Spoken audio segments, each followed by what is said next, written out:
Tony was lying on the operating table after being in a near-fatal accident. The doctors were performing an emergency operation on him, and they knew that he was dying, but they kept trying to save him. God knows enough people died in this hospital lately, a doctor said. Tony could hear them speaking. Suddenly he heard one of the nurses say, "We have lost all vital signs." He then found himself falling in through a tunnel, and he remembered hearing about a dark tunnel and a light people see just before they die. He then was looking down at the operation table from floating above. He wondered, was this an out-of-body experience? Was he dead? He must be, if there were no vital signs. Then suddenly he heard a nurse speaking to him. "Don't give up. It's not your time to go. Keep fighting. Keep fighting. Don't give up whatever you do. Keep fighting." The nurse had a strong Irish accent. She continued to speak. "Tony, you have so much more to do in this world. Don't give up. Come back. Don't leave. Your time to go is not now." Suddenly, Tony wasn't floating over the bed anymore, but he was back in his body and could hear a doctor say, "Wow, that was something else. He was almost gone for 10 whole minutes." A nurse said, "Vital signs are stable." Tony smiled, and a few minutes later he was speaking to the nurse. But he realised it wasn't the nurse that saved him by asking him to not give up. The nurse said, "You gave us all a fright, Tony, but what just happened was nothing short of a miracle. You were dead for 10 whole minutes." Tony said, "Could I please thank the nurse with the Irish accent, please? She kept telling me don't give up, and that is what made me pull back from crossing over." The doctor said, "Tony, there is no one here with an Irish accent." "Well, luckily we don't have the nurse with that accent around her anymore." Tony asked, "Why? What's wrong with her?" The nurse said, "The only nurse around here with an accent from Ireland was this crazy woman. She murdered 14 of our patients, and when she was found out, she shot herself in the head. Just before she did shoot herself, she started rambling on about she would make sure we all pay for getting her caught."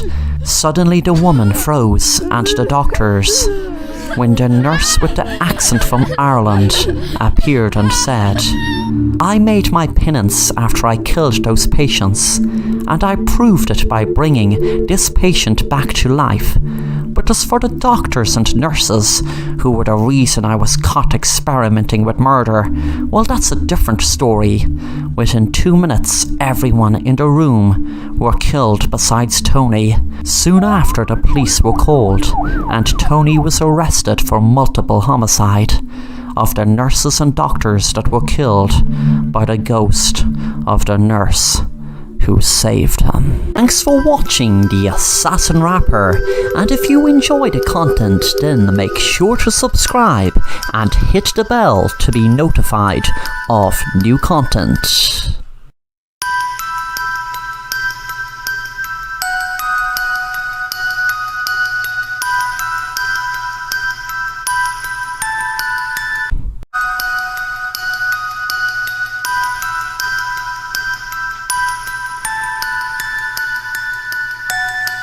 Jim was invited to a meeting with a huge TV station boss, and he was very nervous, but at the same time very excited.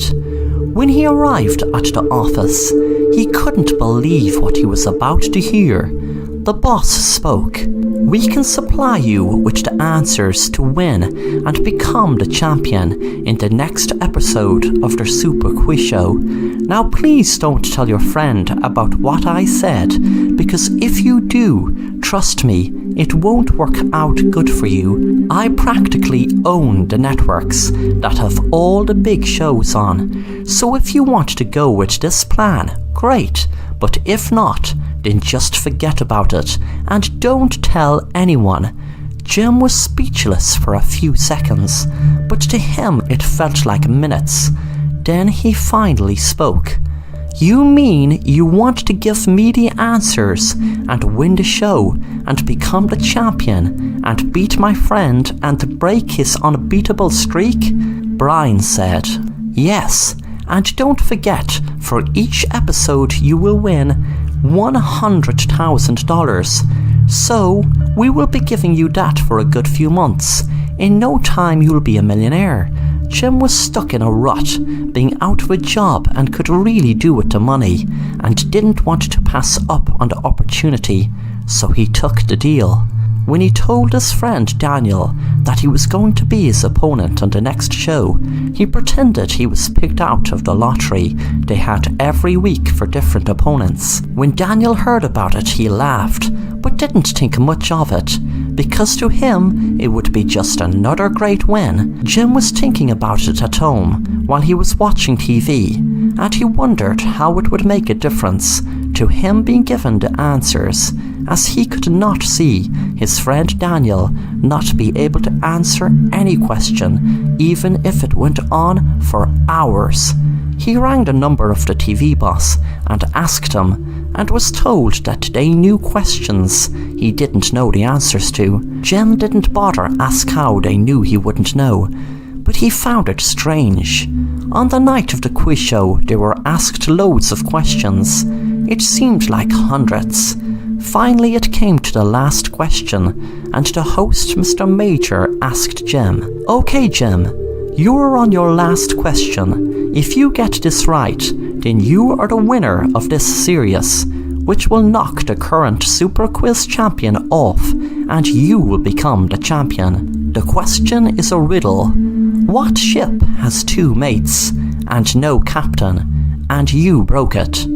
Jim found it strange, because he was never given the answer to this question. It was the first time he ever heard it.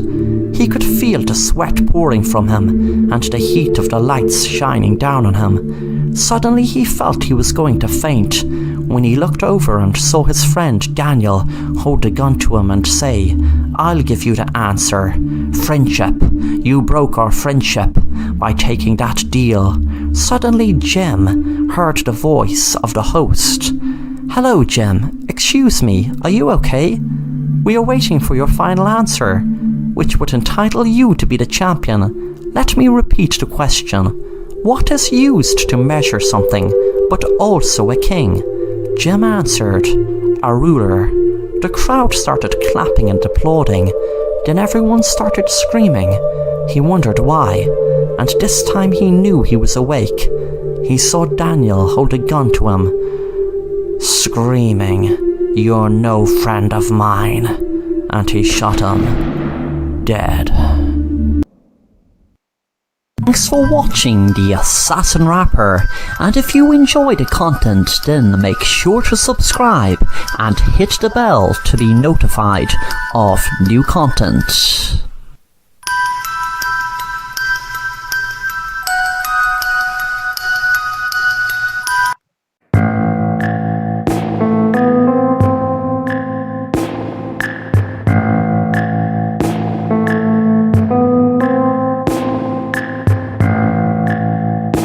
Patty was exhausted from a long list of job interviews she had to conduct today. She sat down relaxing, watching TV with a cup of coffee. She wondered, was it a mistake having a cup of coffee, as it would more than likely keep her awake all night. She needed something to calm her nerves anyway, as her day was hectic, so she decided to enjoy her cup. Suddenly her cell phone rang. It was a private number, which she usually never answered, but something told her to answer the phone. When she did, she heard a familiar voice. "Hello, Patty," a woman said. Patty said, "Hello, who is this?" The woman said, "Patty, this is going to come as a shock to you, but you are in grave danger. Please don't say anything for a minute. I am your future self. You are in grave danger because I am speaking to you from the other side. I can't show you myself because if you see yourself dead, it will affect a lot of different things. You need to look in your attic right now. There is a ladder in the hole that you were using to paint the hole. Now what I need you to do, to stay safe, is climb that ladder. Look to see is there a device like a bomb in your attic, and trust me, it will be there. It should be detonated in 5 minutes. But I'll tell you how to safely dispose of the bomb. Don't worry. Don't try to get out of your house, because the house is rigged. If you try to leave by window or door, it will activate the bomb. Please don't waste any more time. Do it now. Patty was in shock when the person hung up. She wondered. Well, she knew. It had to be some sort of prank. How could her future self be talking to her? But just in case, there was something to it, because she did have an open mind. She got the ladder and put it under her attic. She climbed the ladder and put on the light and took a look around. She got a shock when she saw in front of her the person she refused an impersonation job for, a new show on the local TV channel. The person put a rope around her neck and said, "You bitch, you should have given me that job." Then as the rope was around Patty's neck, she was pushed down. She then hung from the rope while the woman placed a typed suicide note on the ground next to her body. Thanks for watching The Assassin Rapper, and if you want to stay up to date on new content, then please subscribe and be sure to hit the bell to be notified on new content.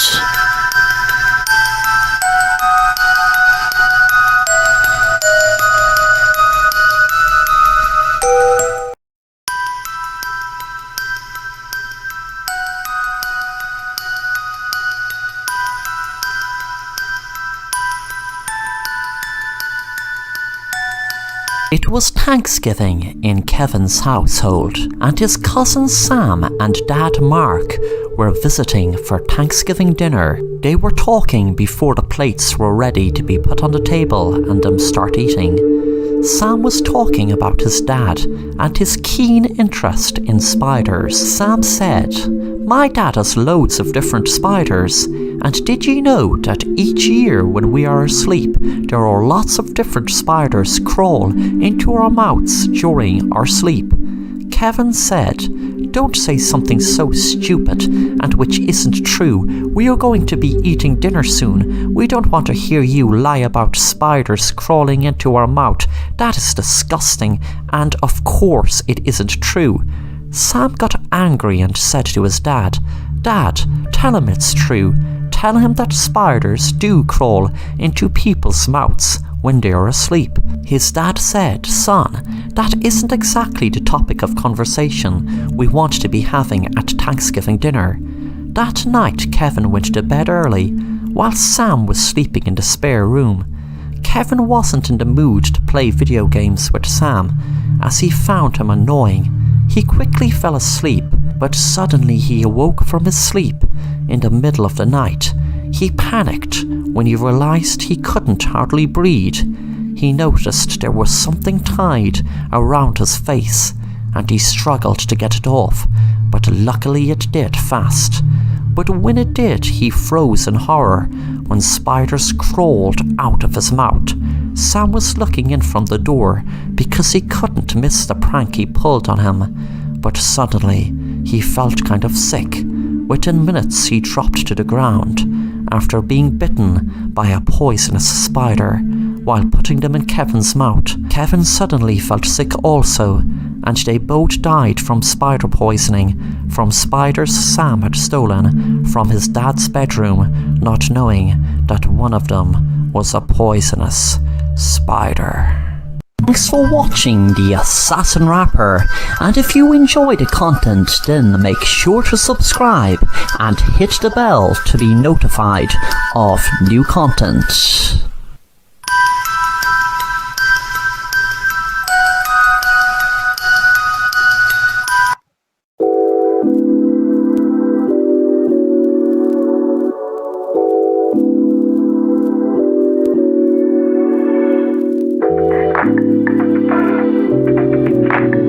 Lee was looking forward to go to a new club tonight. It played his favourite music, drum and bass, and he was really looking forward to letting go after a hard week's work. He used to look at dancing to drum and bass as a workout, especially when he stopped taking drugs a year ago. When he got to the club, he was dancing with his friends and really enjoying the thump of the drum and bass in the club.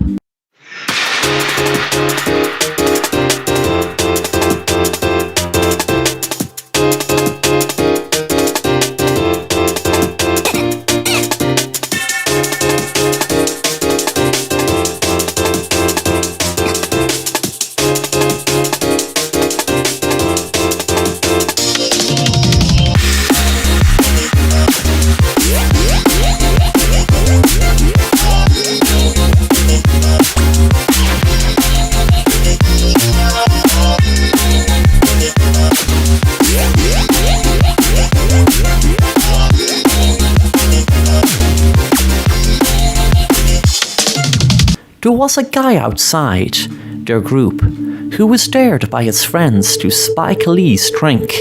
He dropped a tablet with 2022 written on it. His friends told him that it wasn't ecstasy, but a new type of hallucinogenic drug. He had a choice of magic mushrooms, or a tablet with a star on it, or 2022. But since it was the 1st of January 2022, he decided to spike his drink with that pill. After a while, Lee was coming up on the trip, and he felt great. His friends didn't even realize until after an hour it was obvious he was on a very, very bad trip. Suddenly the club became like a dark woods, and his friends were replaced with demons. This was all in Lee's head, of course, but there was no point in his friends saying that. When he was outside the club instead of it being night, it was like he was in the middle of all colours, floating around, spinning around. He couldn't make sense of it, but it was terrifying him. He was inconsolable. No matter how much his friends tried to talk him down from the trip, they couldn't. They expected the next day he would have a very bad come down. But the real nightmare came when they realised he didn't come out of the trip. A whole week later, it was then he was put into a psych ward for his own safety. When the guy who spiked Lee's drink heard about what happened, he couldn't believe that he was still tripping. And he couldn't believe that it was true. Whoever took that pill would be on a trip for all of 2022. And to make it worse, Lee was on a very, very bad trip. Thanks for watching The Assassin Rapper, and if you want to stay up to date on new content, then please subscribe and be sure to hit the bell to be notified on new content.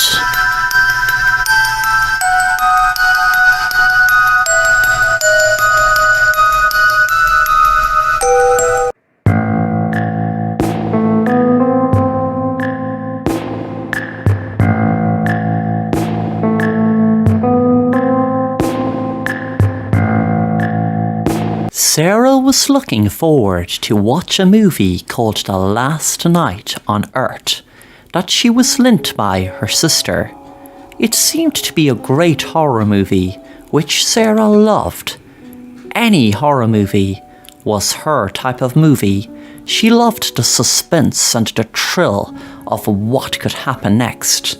Sarah's best friend Louise was calling over to watch the movie in about 30 minutes. Sarah decided to have a quick shower, so she left a note on the dining room table saying she was in the shower and won't be long. When Sarah was in the shower, she was humming to her favourite Guns N' Roses song, Paradise City.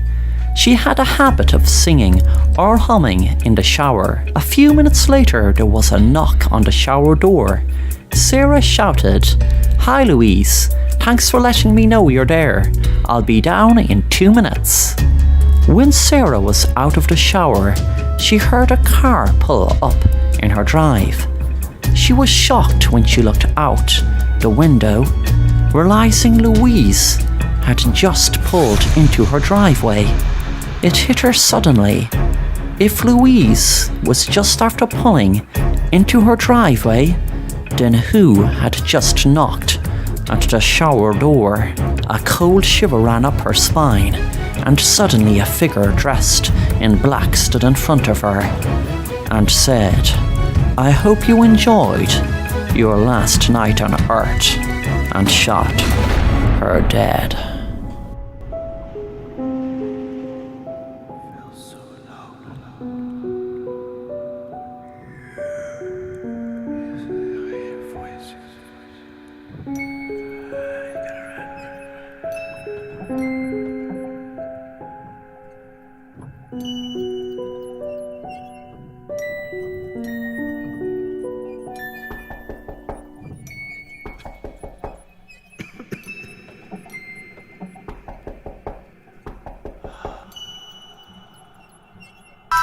Thanks for watching The Assassin Rapper, and if you want to stay up to date on new content, then please subscribe and be sure to hit the bell to be notified on new content.